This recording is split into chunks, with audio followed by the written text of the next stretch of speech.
The sudden demise of Metal Gear Solid has been painful for fans to see. The Phantom Pain, though an excellent game from a gameplay perspective, wasn't necessarily the best note for the series to sign off on, while other situations, such as the embarrassing Metal Gear Survive's release and the fact that Hideo Kojima has cut himself off from Metal Gear and Konami altogether, have done nothing to make the series' future look any brighter.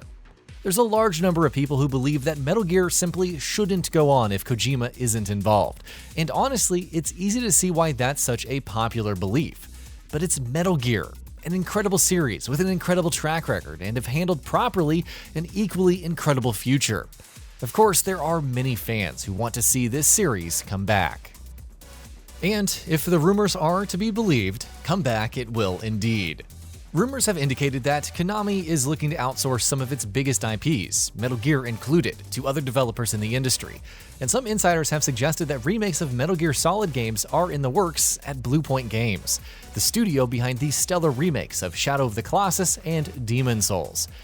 This sounds like a classic case of a if it sounds too good to be true, it just might be situation. But if it is true, we're in for some exciting times. And in the spirit of that excitement, here we'll be talking about 15 things we would like to see in a rumored Metal Gear Solid remake. Before we begin, please consider subscribing and enable all notifications by clicking the bell icon. With that out of the way, let's get started. Visual bump. Let's start with the obvious stuff. Metal Gear Solid is a timeless classic as far as game design is concerned, but seeing as the game launched in 1998 for a system that's underpowered even compared to the calculators of today's day and age, it's not surprising that from a tech and visuals perspective, Metal Gear Solid hasn't exactly aged too well. A remake would have to reimagine the game's look and aesthetic heavily, recreating all of its environments and characters with modern assets and models. That can be made to sound relatively simplistic on paper, of course, but it's crucial that the look and tone of the original game is retained, rather than just delivering something that looks like a generic modern-day 4K experience. Ironing out the narrative inconsistencies. The Metal Gear saga is a long and convoluted one, and that statement only became truer and truer with each new game in the series. Kojima and Konami made multiple games set earlier in the series' timeline following the launch of Metal Gear Solid 1, and while they were, by and large, pretty good about maintaining consistency as far as the smaller details were concerned, some relatively minor plot holes slipped through the cracks here and there, like Liquid telling Snake that Big Boss was in a coma when the L'Enfant Terrible clones were made, even though the coma that he was referring to came many, many years later. A remake would, of course, have the perfect opportunity to iron out these inconsistencies and make sure that things are kept consistent on an overarching series-wide level. More narrative connections to the series lore. Of course, a remake would also be a great way to add little nuggets, callbacks, and references here and there, and through these elements, make Metal Gear Solid 1's story much more intricately and blatantly connected with aspects of the series lore. For instance, certain added lines or scenes with Liquid and Psycho Mantis could call back to Eli and Skullface in The Phantom Pain. New scenes could show Master Miller talking about his younger days in MSF and Diamond Dogs, though that might be a little more complicated since he's later revealed to be Liquid Snake in disguise. New dialogue with Hal could include additional references to Huey and the messed up parts of the Emmerich family. There's a lot of potential here, and series fans would absolutely love this stuff. Added content. This one might prove to be tricky for any developer making a potential remake, but honestly, it's going to be more or less necessary.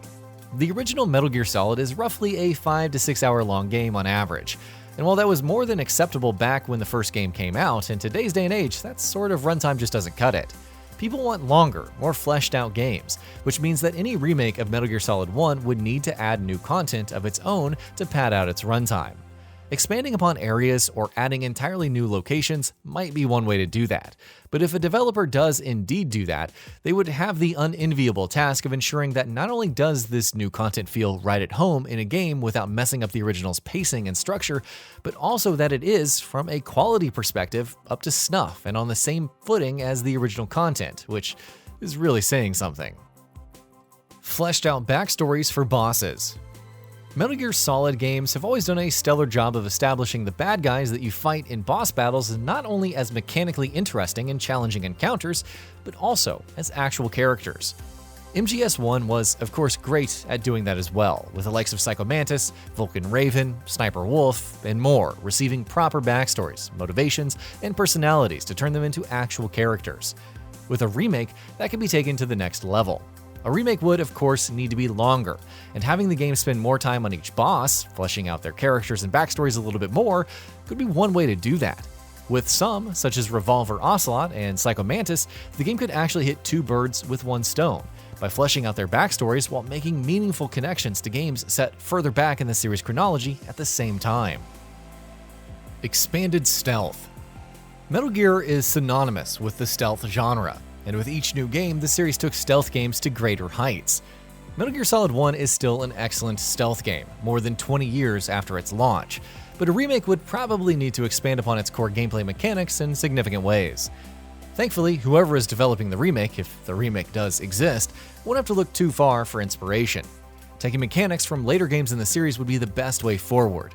The Phantom Pain's emergent and systemic stealth gameplay is some of the best this genre has ever delivered, and seeing that applied to an MGS1 remake would be a dream scenario. More gadgets.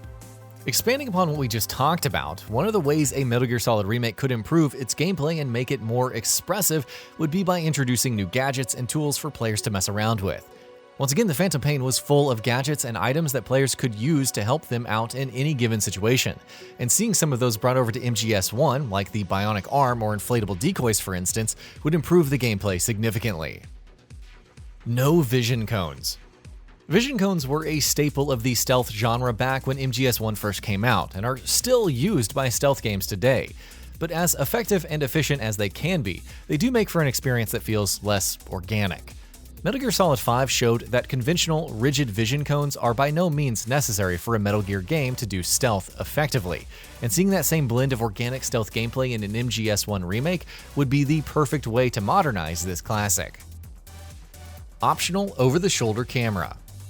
3D visuals and game design were in their infancy back in 1998, when MGS1 first came out, which meant many games, in spite of having 3D graphics, still used game design inspired by their 2D precursors. Metal Gear Solid, with its top-down view, was one of them, though it did of course have a dynamic camera that would change depending on what you were doing in the game. That style was honestly perfect for the kind of game that MGS1 was. So, what do we want for the remake? Well, not for that to go away.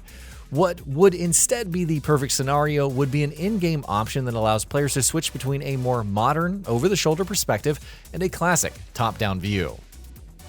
Good mix of linearity and open levels. MGS5's open-world design is something that divides series fans to this day. But regardless of which side of the fence you fall on in that debate, there's little doubt that a hypothetical MGS1 remake absolutely shouldn't be an open-world game. That would mess up so much stuff from the original, from the pacing to the level design. A remake, if a remake does ever get made, needs to retain the linear design and progression of the original, though that doesn't mean it has to be narrow. Certain levels and areas of the game could easily be expanded to make them much more open-ended, while if a remake does indeed decide to add new locations or expand upon older ones, it would also have the freedom to implement larger or more winding levels. Playable Gray Fox sections.